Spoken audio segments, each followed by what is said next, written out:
Hey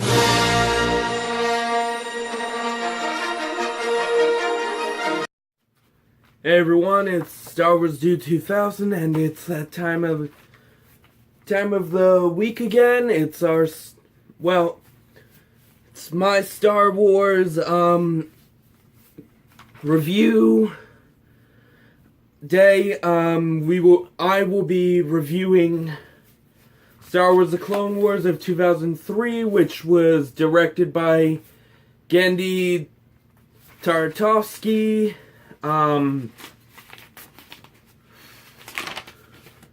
It was produced by Genndy Tartakovsky and Shireen Carlson. The theme music was done by John Williams, and it was composed by James L. Venable and Paul Daniletter.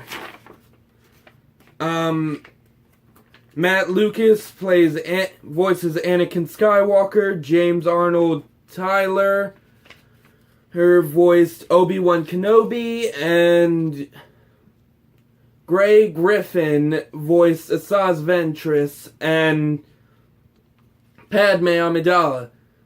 Richard McGonigal voices General Grievous,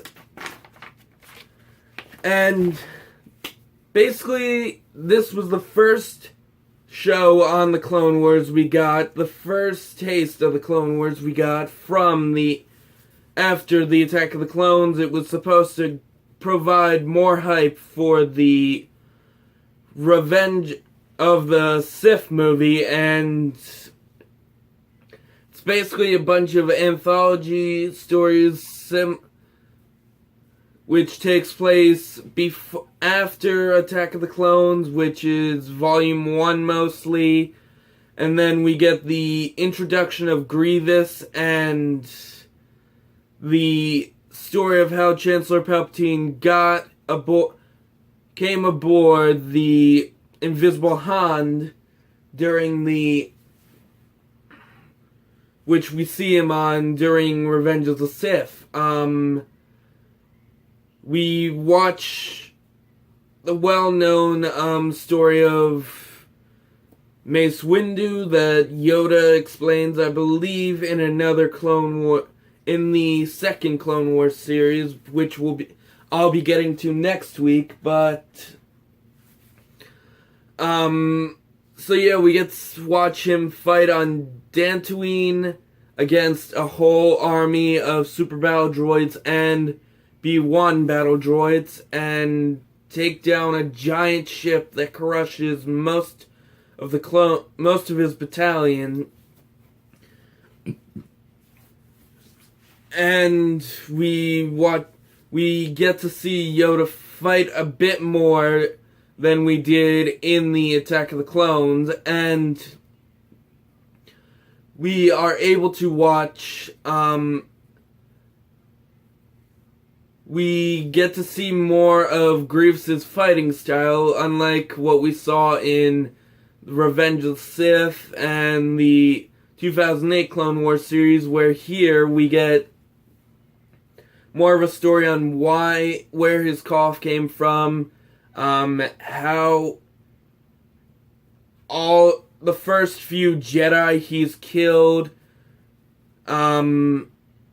and we get to learn a bit more about the Jedi, some of the characters we didn't really know about in the Attack of the Clones movie.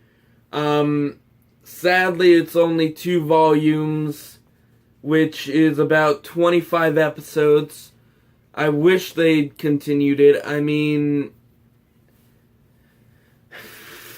it was good, but didn't really have that much. And we do get also the introduction to Asajj Ventress, and we get to see Anakin go through the trials of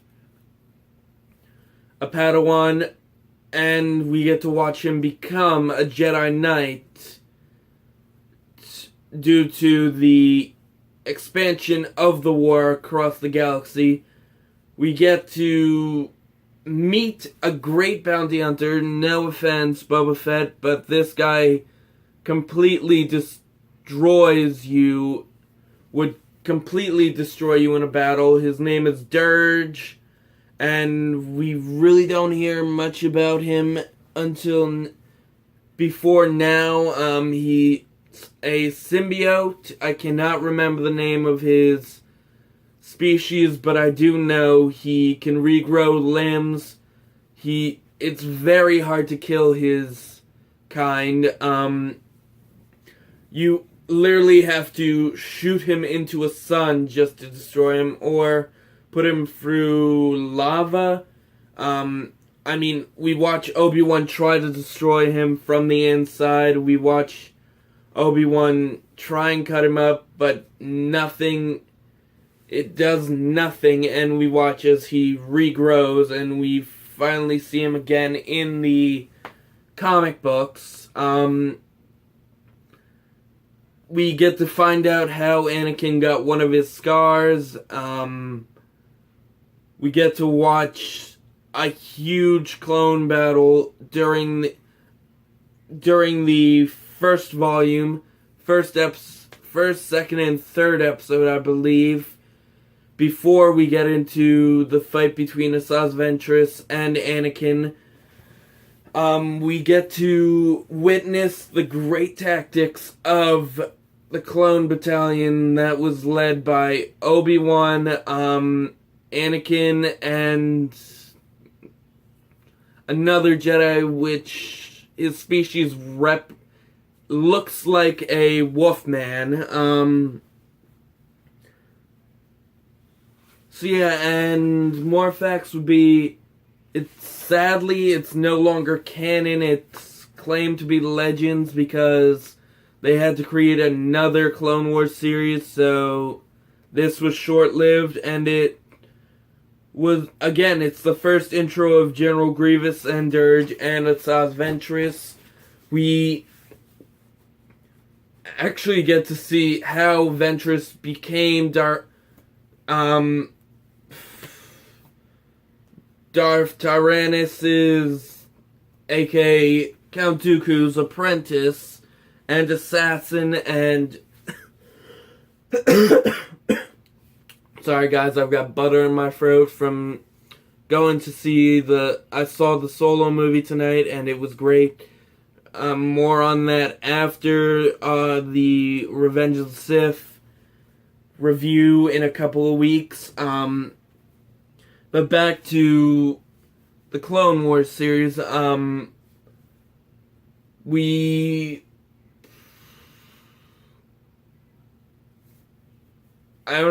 also get to meet a new species, the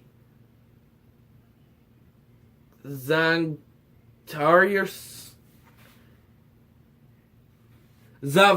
I believe they're called, or Saxo. I don't know how to pronounce this species, which was taken over by, their planet was taken over by the Techno Union, who then capture most of the males and mutate them into horrible creatures that at first aren't really recognized by their families in the end, but then again, just they were experimented on. It's just terrible what the Confederacy went through to try and win this war. Species experiments being done, and we actually, if you guys have ever played the bounty hunter games that take place before Jango, the Attack of the Clones, where we follow Jango, we actually we see in this series that Count Dooku's last apprentice lightsabers were given to Asajj Ventress in this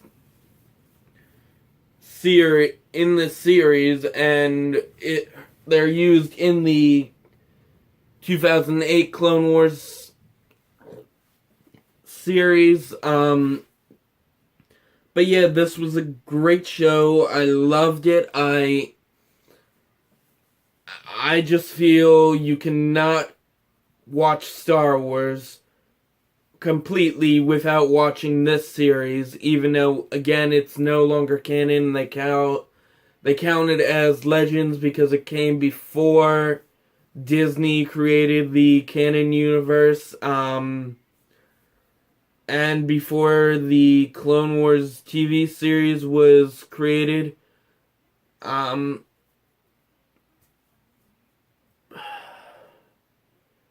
I mean, it was short-lived, but it was really good, and I'd rank it a 7 out of 10. So next week, hopefully my partner will be back on with me, and we will be doing the 2008 Clone Wars series, including the movie, which we hope you guys enjoy. I hope you guys enjoyed this video tonight. It's the first one I've done alone in a while because someone helped me get back into doing this. His name is Brody. He's on Facebook if you want to go check him out. I'll probably leave him in the link. Leave a link to his Facebook, and don't forget to like, subscribe, keep on watching our videos. We thank you all who help us out and watch us and view us. You're really some great fans. We not only do this for you and for ourselves, but we do it for the love of Star Wars, our favorite TV movie and TV series. So, Star Wars Dude out. Enjoy your night, and may the Force be with you.